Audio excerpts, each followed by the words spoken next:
pertemuan Rusia-Korea Utara yang disebut-sebut ini akan menjadi multi kutub baru katanya. Pendapatannya seperti apa?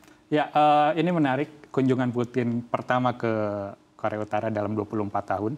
Momennya begitu pas dengan ketegangan geopolitik yang sedang terjadi di mana-mana. Jadi memang ini jadi ketakutan dari blok Washington ya, ketakutan bahwa kunjungan Putin ke Korea Utara ini untuk menegaskan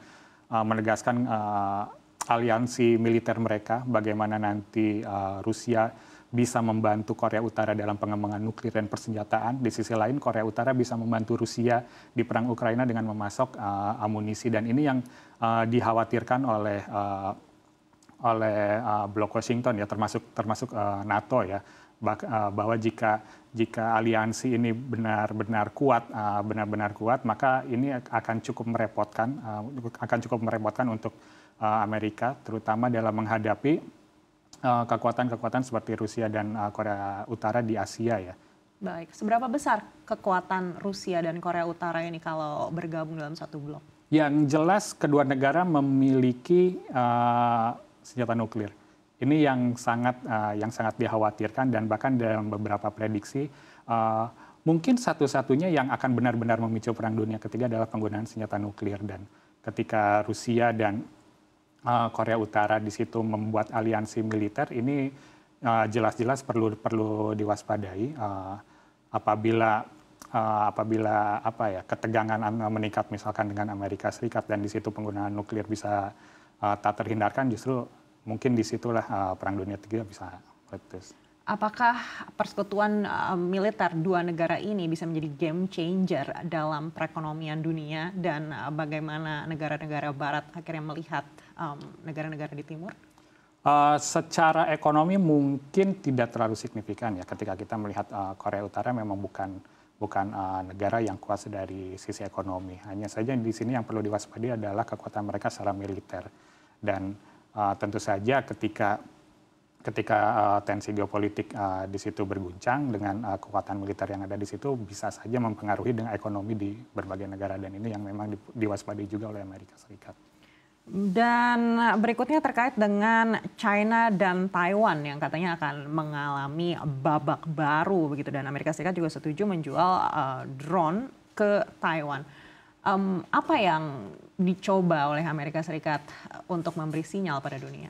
Ya, Selasa lalu Amerika Serikat setuju untuk menjual persenjataan ya, drone dan rudal senilai $360 juta ke Taiwan. Ini saya rasa bisa sedikit memancing Cina lah untuk kembali menunjukkan dominasinya atas Taiwan.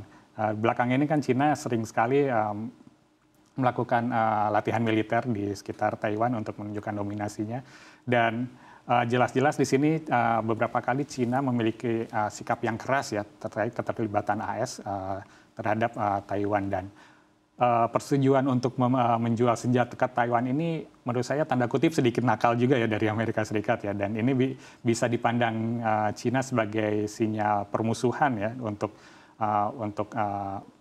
untuk negara mereka ya, karena bagaimanapun juga secara konstitusi sebenarnya Amerika Serikat masih mengakui kebijakan satu Cina, di mana Taiwan adalah bagian dari Cina, dan ketika Amerika Serikat tanda kutip cawe-cawe dengan militer Taiwan, ini bisa dianggap sebagai langkah permusuhan oleh Cina. Apakah ini akan kembali meningkatkan ketegangan antara China dan juga Amerika Serikat? Iya, menurut saya ini bisa jadi salah satu titik ketegangan antara Cina dan Amerika Serikat dari sisi geopolitik ya, selain dari beberapa konflik lain yang terjadi ya, seperti di Rusia dan Ukraina tadi. Baik, dan seberapa besar eskalasi ketegangannya? Karena kalau kita mengingat sebelum pandemi, perang dagang antara Amerika Serikat dan China ini sempat juga berimbas kepada seluruh perdagangan di dunia. Apakah kita akan kembali ke sana? Menurut saya terkait dengan perang dagang memang masih cukup jauh ya dampaknya ke sana ya. Terkait dengan ekonomi masih menunggu hasil Pilpres AS juga, bagaimana nanti kebijakan Presiden baru terhadap terhadap Cina ya. Yang jelas dari sisi geopolitik, dari sisi militer saat ini ketegangan memang sudah sangat terbentuk antara Amerika Serikat dan Cina. Baik, dan kembali lagi ke Indonesia begitu. Dari semua konflik-konflik yang ada saat ini, yang mana yang menurut Anda ini paling dekat dapat berpengaruh pada Indonesia? Menurut saya secara tidak langsung semuanya pasti berpengaruh ya. Tapi ketika kita bicara Indonesia, di mana Indonesia merupakan salah satu negara yang mengandalkan perdagangan ya, mungkin konflik yang berkaitan dengan Cina pasti akan berpengaruh dengan Indonesia. Terutama dalam rantai pasok perdagangan. Kemudian konflik yang terkait dengan Rusia dan Ukraina, karena di situ ada melibatkan komoditas energi dan pangan, pasti berpengaruh dengan Indonesia. Jadi Indonesia ada sedikit atau banyak pasti akan terpengaruh ya dengan peningkatan tensi geopolitik yang ada. Jadi menurut saya memang sudah sepantasnya Indonesia bersiap terkait hal ini, meskipun kita tidak tahu apakah Perang Dunia Ketiga benar-benar meletus atau tidak. Yang jelas Indonesia boleh mempersiapkan dirilah dengan indikasi yang sudah muncul saat ini. Persiapan seperti apa yang menurut Anda ini penting untuk segera dilakukan oleh pemerintah, terutama juga pemerintah yang baru nanti? Ya, yang pasti penguatan ekonomi dalam negeri jelas ya. Bagaimana meningkatkan konsumsi dalam negeri. Belajar dari bagaimana pertama kalinya perang Rusia-Ukraina meletus, ekonomi kita cukup resilient, permintaan dalam negeri diperkuat saat itu dan itu cukup berjalan dengan baik. Bagaimana kita memperkuat mitra-mitra dagang kita, terutama selain mitra dagang tradisional juga bagaimana kita mencari pasar-pasar alternatif. Menurut saya itu memang layak untuk dicoba, terutama untuk memproteksi ekonomi kita ya, manakala memang Perang Dunia Ketiga benar-benar meletus. Challenge-nya sebesar apa untuk pemerintah, di mana kita tahu daya beli masyarakat saat ini semakin tertekan, belum lagi karena geopolitik, rupiah kita juga tertekan, dan suku bunga juga masih ditahan di level yang tinggi begitu. Bagaimana kita bisa memperkuat konsumsi kita di dalam negeri dengan semua keadaan ini?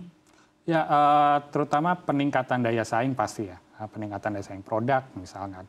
Itu hal yang sederhana tapi bisa dilakukan. Bagaimana pemerintah pun sudah melakukan langkah-langkah seperti penguatan hilirisasi dalam negeri, bagaimana kita memperkuat ekonomi kita secara mandiri. Menurut saya itu bukan sesuatu yang instan, tapi memang perlu dilakukan saat ini. Dan menurut saya memang bisa dibilang langkah kecil yang perlu dilakukan, tapi ya memang itu yang harus dipersiapkan oleh pemerintah saat ini. Baik, kita harapkan menjadi pertimbangan untuk pemerintah, terutama pemerintah yang baru ke depannya.